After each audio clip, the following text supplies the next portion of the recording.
I love superhero movies. Now, is it just me, or does it seem like a superhero movie is coming out like every 2 weeks or so? Recently, I took the kids to see one of these movies, and I noticed that the crowds at these movies are a bit different than what you might find at, say, a screening of The Notebook or maybe A Fault in Our Stars. The room is mostly of the male persuasion, and not simply the prepubescent and younger. We're talking about crowds of men, or hanging out with their sons, or chilling with their friends, maybe dragging their girlfriends out to it, all enjoying the next installment of the superhero franchise.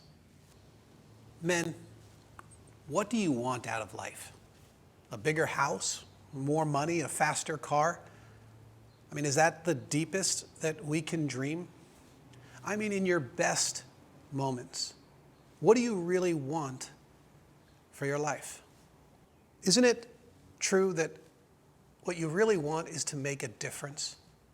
You want to matter. You want to make an impact. Another way to get at the answer to this question is to explore what we fear. So one of the great fears in a man's life is failure, and this fear starts very young. We have all of these childhood fears, like missing the winning catch, or not getting the part in the play, or bombing the test. These childhood fears are simply reprised when we get older with much higher stakes. Now, we got to worry about losing our job, or driving our company into bankruptcy, or wrecking our family, or failing our kids.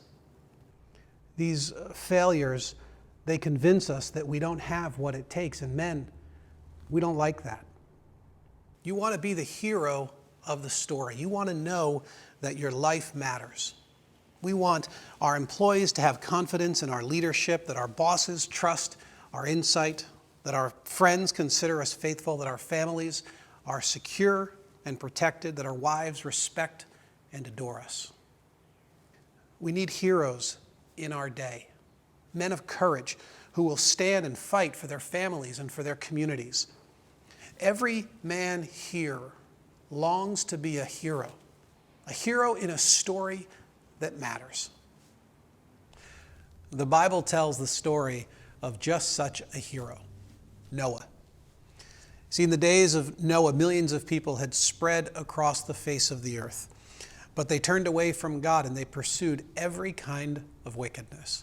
In Genesis chapter 6, verse 5, it says, "The Lord saw how great the wickedness of the human race had become on the earth, and that every inclination of the thoughts of the human heart was only evil all the time. The Lord regretted that he had made human beings on the earth, and his heart was deeply troubled. So the Lord said, I will wipe from the face of the earth the human race I have created, and with them the animals, the birds, and the creatures that move along the ground, for I regret that I have made them." God had had enough, and he saw that if he didn't do something, all humanity would be lost, that we would devolve into a hopeless, violent, oppressive people.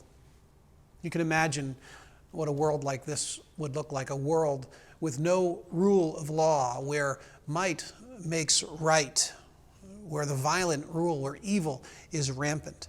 Humanity was in deep trouble. We were destroying ourselves. Dark and powerful spiritual forces were messing with us. And worst of all, God regretted making us. This was not a bright future for humanity.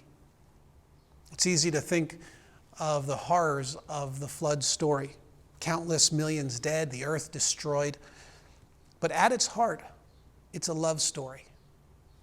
It's a story of a God who had run out of options, who loved humanity so much that he was willing to do the unthinkable to save at least a few. So God went looking for a man of great courage who would do something about it. And God found Noah. In verse 8, "But Noah found favor in the eyes of the Lord." Whenever things look bleak, whenever society unravels, when families are against the ropes, God calls courageous men to take bold action. God has always done this. The protector of the weak, the men who stand up to tyrants, the slayer of giants, men who speak truth in the land of lies, men who maintain their integrity in the face of lions. For Noah, it meant he needed to build a boat, a big boat. Verse 13, so God said to Noah, I'm going to put an end to all people, for the earth is filled with violence because of them. I'm surely going to destroy both them and the earth, so make yourself an ark. This was no job for the faint of heart. This is a boat bigger than a football field that had to withstand the torrential rains and tumultuous seas and keep thousands of animals alive for a year. This was bold, courageous action.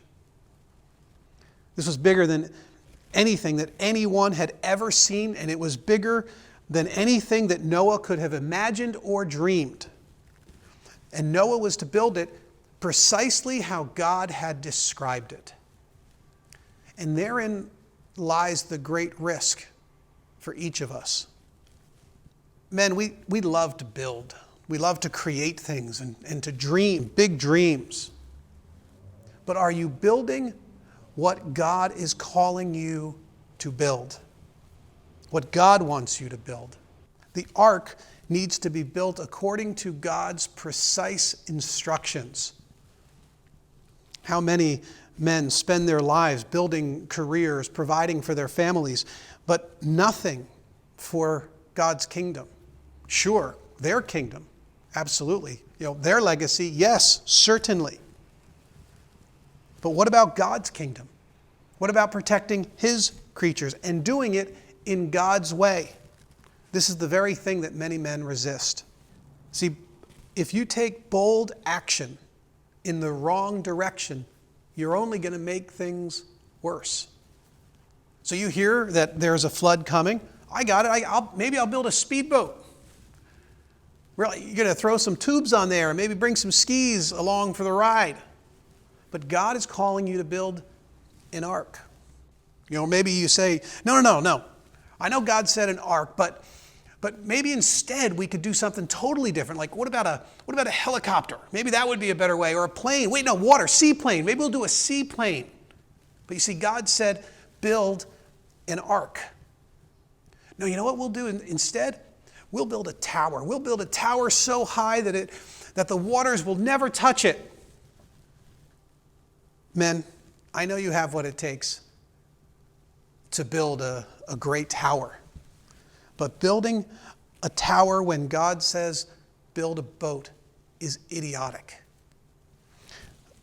Courage isn't stubbornness. If you're resisting following God, that's not courage. That's fighting against God. That's antagonism against God. That's not courage. You need to fight for what God says matters. To take bold action where God says it matters, you will need to walk faithfully and blamelessly with God. That means you're going to do what God says. No matter what, you're going to listen to Him. That's what Noah did. In Genesis 6:9, this is the account of Noah and his family. Noah was a righteous man, blameless among the people of his time, and he walked faithfully with God. Verse 22, Noah did everything just as God commanded him. The Lord then said to Noah, go into the ark, you and your whole family, because I have found you righteous in this generation. And Noah did all that the Lord commanded him. Will you be courageous, God-centered, bold, action kinds of men? Men, your families and your friends and your coworkers and your neighbors, we need you. Stories told of a family that was asking their parents for a hamster. Kids just asking, can we get a hamster? Can we get a hamster? I want to get a pet. And of course, the mom knew it was going to happen. Before long, she was going to be the only one taking care of the hamster. But she yielded. She decided it would be okay. And so they got a hamster that they named Danny. And so, of course, within a few months, the mother was busy taking care of Danny all by herself, making sure he had food and making sure she was cleaning the cage. And the kids, they were no longer interested in poor Danny. So one day, Mom had had enough. She said, you know, I'm going to find Danny a new home. And so she calls the kids together and she says, kids, I'm sorry, it's time to get rid of Danny. And they started crying and they were upset. And they said, but he's been part of the family for so long. And Mom said, nope, I don't care. It's time to get rid of him. And one of the other kids said, yeah, but maybe if he ate less and he didn't make such a mess, could we keep him? And the mom, she was firm. She says, nope, it is time for us to get rid of Danny. Bring his cage. And the kids go, what? Danny? We thought you said Daddy. We can't get rid of Daddy. We need you. In your marriages, men, will you be blameless? In the broader society, will you take a stand against injustice and help the vulnerable? As fathers, your role is of the utmost importance, an importance that has been often overlooked. Scientific American Mind magazine and many other researchers, they're starting to catalog the many ways that dads are indispensable for the well-being of their kids. They say that the record shows that fathers have been widely overlooked in scientific studies. The situation has now begun to change. The discovery of the father is one of the most important developments in the study of children and families.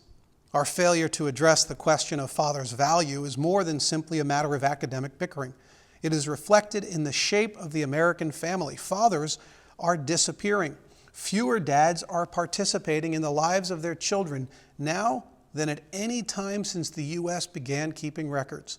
The shift matters because the effects of a missing father can be profound and counterintuitive. You see, your role in your kids' lives is profound and rarely understood. See, as dads, you're going to help your children live fearless for God. You know, your kids, they're going to learn from you what really matters. Are you going to steer them toward this self-seeking, pleasure-centric materialism of our day? Or will you teach them that they matter to God and that they can do God's great work now in this world? I think many of us have come to understand that it's more difficult to be a kid today. The pace of school and all the extracurricular stuff and social media pressures, it's so much easier access that we have now to all of the garbage in a society that's fast shifting away from healthy moral values. Many researchers, by the way, are realizing this as well. Psychology Today, they say that anxiety has been increasing. The average high school kid today has the same level of anxiety as the average psychiatric patient in the early 1950s. The London Telegraph, the number of 15-year-olds suffering from anxiety and depression has increased by 70% since the mid-1980s. The Journal of Psychology and Psychiatry, they said that the mental health of teenagers has sharply declined in the past 25 years, while the chances of a teenager lying, stealing, or being disobedient rather than being physically aggressive have more than doubled. Very compelling study that came out of San Diego State University. Dr. Peter Gray, he said, the rates of depression and anxiety among young people in America have been increasing steadily for the past 50 to 70 years. Today, 5 to 8 times as many high school and college students meet the criteria for diagnosis of major depression and/or an anxiety disorder, as was true half a century or more ago. This increased pathology, he says, is not the result of a change in diagnostic criteria. It holds even when the measures and criteria are constant. And then he said, we would like to think of history as progress, but if progress is measured in the mental health and happiness of young people, then we have been going backwards at least since the early 1950s. And because it is more difficult to be a kid today, it is more difficult to be a dad. Dads, do we even know what our kids need from us? Do we even know what questions they're asking? A little family was having lunch together, and their little boy, Johnny, he was just kind of chit-chatting around, and suddenly he busts out and he says, Dad, are caterpillars good to eat? And the father brushes off his question. He's like, John, don't even talk about those things. You know that's disgusting. We're eating here, and you're asking these disgusting kinds of questions. He goes on with his lunch. But the mom, she gets curious and she says, "Hey, Johnny, why'd you ask that?" Johnny says, "Well, there was a caterpillar on Dad's sandwich, but it's gone now." Are we listening to our kids? Do we know what questions they're asking and why? I was reading a book this week about fatherhood by John Eldredge. And he says that your children are asking essentially the same questions that we're asking as adults. For boys, you might phrase it like this: do I have what it takes? That's what your sons are asking. They're asking it of everyone, and anywhere they go, they want to know the answer to this question. Do I have what it takes? Will I matter in this world? Will I be smart enough and strong enough and skilled enough and trained enough and spiritual enough? Daughters, it's a little bit of a different question. They're asking, am I lovely? And this is not merely beautiful or desirable, but am I lovable? Am I loved for who I am, where I am, and how I am? Is there security in that love? Is it unconditional? By the way, husbands, your wife is asking the same thing. This can be our little secret. She may deny it. She might say it's not the case. Don't believe her. She wants to know, is she lovely? Is there unconditional love available for her from you? So what does a bold, courageous dad do today? If you want to take the complexity of fatherhood and make it really simple, make it straightforward, the bold, courageous father today answers that question. Yes, you have what it takes. Yes, you are lovely. That's what we'll do in this day and age. You're beyond lovely. You have exactly what it takes. We teach them that there is a great God who loves them beyond measure, and that they can be part of something that will truly matter for all of time. Jesus told us that we are living in days that are not unlike those of Noah, days of hardship and risk where everything is on the line. So will you be a man of great courage who takes bold action according to God's plan? Because then, if you want to be that man, then you're going to have to build a boat. And you're going to have to build a boat bigger than anything you have ever imagined. Some of you will remember that great hero movie of the 70s, Jaws, and that scene where Brody first meets the behemoth shark. You heard him. Slow ahead.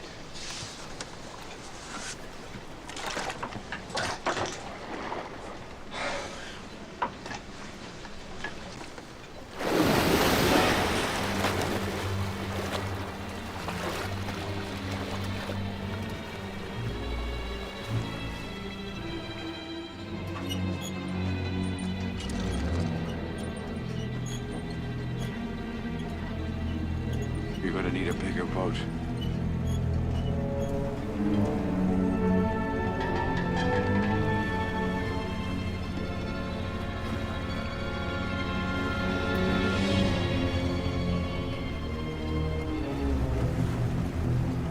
Shut off that engine.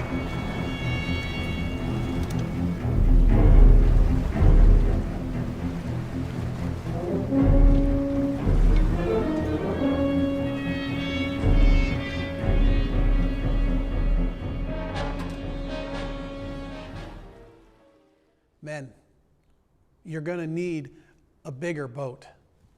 You're going to need a boat that's going to weather this storm, that's going to hold all the animals, that's going to lift your family above the destruction. A boat that God can use to protect and to rebuild and to save. If you're going to be this man, then you're going to need a bigger boat. And courage means that you will build it no matter what the obstacles. No matter what comes your way, you will build it. I often wonder about Noah. What was it like to be building the ark in his day? Maybe his neighbors criticized him or mocked him. Noah built it anyway. For years and years he built it. Maybe 120 years, they say. They lived longer back then. Did he lose motivation at some point along the way? Did he doubt maybe that he had heard from God? Did he wonder if a flood was really going to come?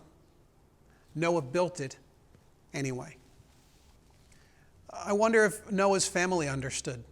Did they hear from God? Or was it only Noah? Did they think that their old man was just going crazy?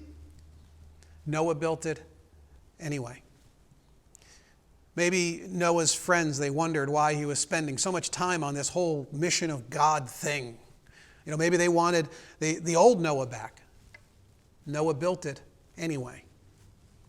Some days, I think Noah, he'd wondered what he was really doing. Maybe he was just collecting hay that day or gathering up some food for the animals for the journey. Maybe some of the work seemed very small, even menial. I wonder, did he stop and ask, does any of this really matter? But Noah built it anyway.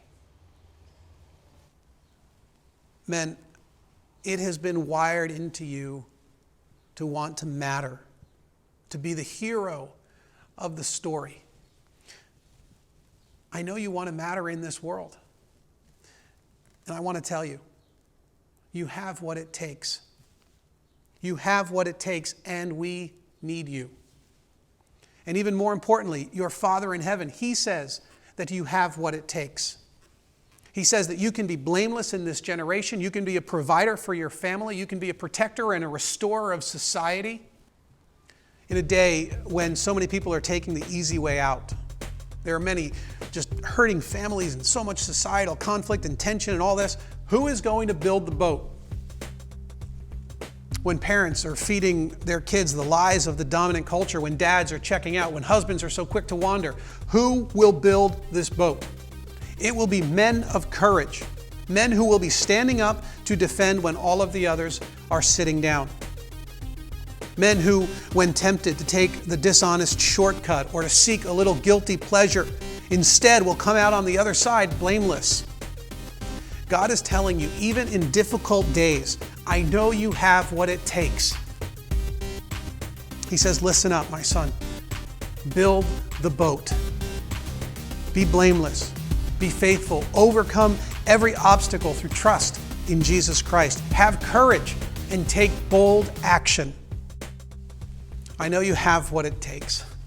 I know that you can build this boat, protect your families, to bless the world, and to hear God's affirmation.